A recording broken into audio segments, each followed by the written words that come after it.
जिनके पास 5 लाख रुपए का स्वास्थ्य बीमा का कवर नहीं, उन्हें आयुष्मान भारत की स्वास्थ्य बीमा का कवर देने का, जिनके पास व्यक्तिगत शौचालय नहीं, उन्हें शौचालय उपलब्ध करवाने का कार्य भारतीय जनता पार्टी नेतृत्व की सर्बानंद सोनोवाल की सरकार ने असम के अंदर करने का कार्य किया है।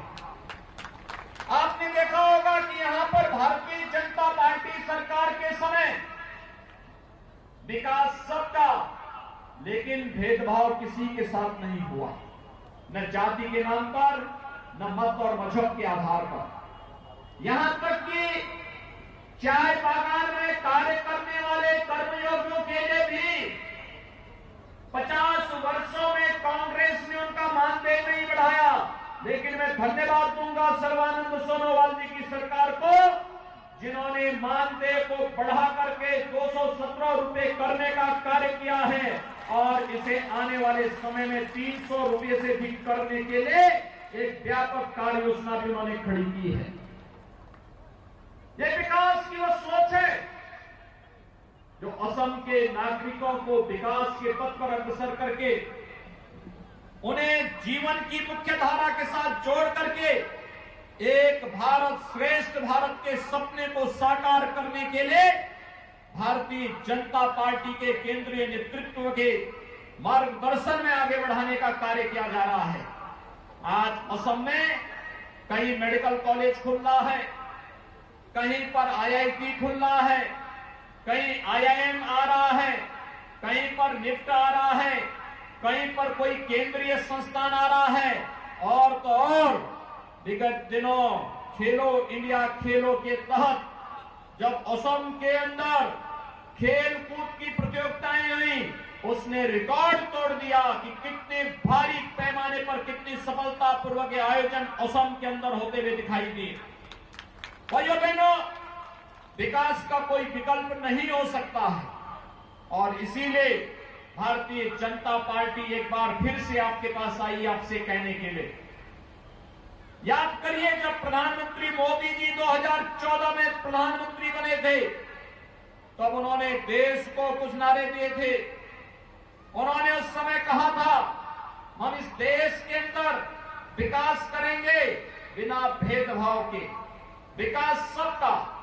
और तब उन्होंने एक मंत्र दिया था, सबका साथ और सबके विकास का। ये सबका साथ और सबके विकास का ये नारा, विकास का वह नारा था जो देश के अंदर 135 करोड़ लोगों के जीवन में व्यापक परिवर्तन लाने का आधार बना था। ये व्यापक आधार था जिसने अनेक योजनाएं दी। जन धन अकाउंट के माध्यम से मुझे बताया गया कि अकेले असम के अंदर 6 लाख ऐसे लोगों के जिनके पास आजादी के बाद अपने बैंक अकाउंट नहीं थे, उनका बैंक में अकाउंट खोलने का कार्य हुआ। और कोरोना कालखंड में तो प्रधान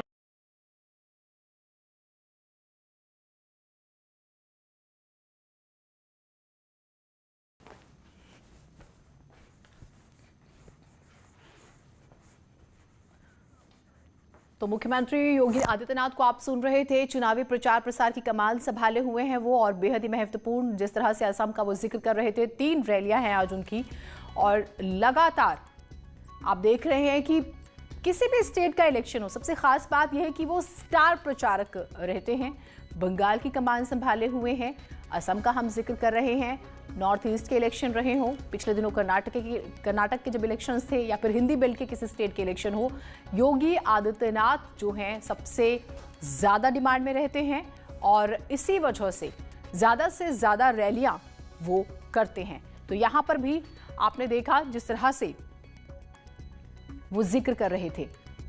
तो बेहद ही महत्वपूर्ण आज 3 रैलियां हैं जिसका हम जिक्र कर रहे हैं, और एक रैली में आप उनको सुन रहे थे। यूं तो 11 बजे का वक्त था, लेकिन थोड़ी सी आप देखते हैं कि कार्यक्रम जो बड़े होते हैं तो उस लिहाज से थोड़ा बहुत वक्त जो है ज़रूर लगता है। तो यहाँ पर भी आपने सुना मुख्यमंत्री योगी आदित्यनाथ को, और सबसे खास बात जिसका हम बार बार जिक्र करते हैं, प्रचार प्रसार की कमान मुख्यमंत्री, क्योंकि उनकी डिमांड है, वो संभाले रहते हैं स्टार प्रचारक के तौर पर।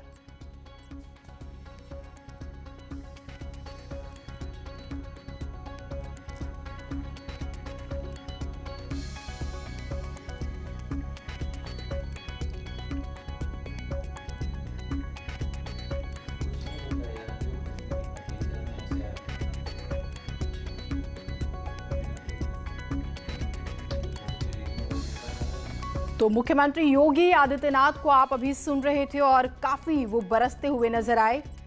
हमलावर भी आप जानते हैं उनका आक्रामक अंदाज जिस तरह से, और 3 रैलियां, क्योंकि हम जिक्र कर रहे हैं चुनाव प्रचार प्रसार की, उन्होंने जिक्र भी किया कि प्रिय असमवासी भाइयों बहनों, आज मैं उदारबंद, सिलचर और बोरखोला में आप सभी के बीच अपने विचार रखूंगा। ये उन्होंने ट्वीट करके जानकारी दी थी और ये अनुभूति कर मन मुदित है कि स्वाभिमान और सामर्थ्य की धरा असम के सम्मानित नागरिकों ने अपना विश्वास और आशीर्वाद देने का मन बना लिया है। जय मां कामाख्या देवी, ये उन्होंने कल जैसे सुबह आज ट्वीट करके इस बारे में जानकारी दी थी, यानी कि अपने कार्यक्रम के बारे में। और 5 राज्यों की जब हम बात करते हैं चुनाव की, तमिलनाडु, केरल,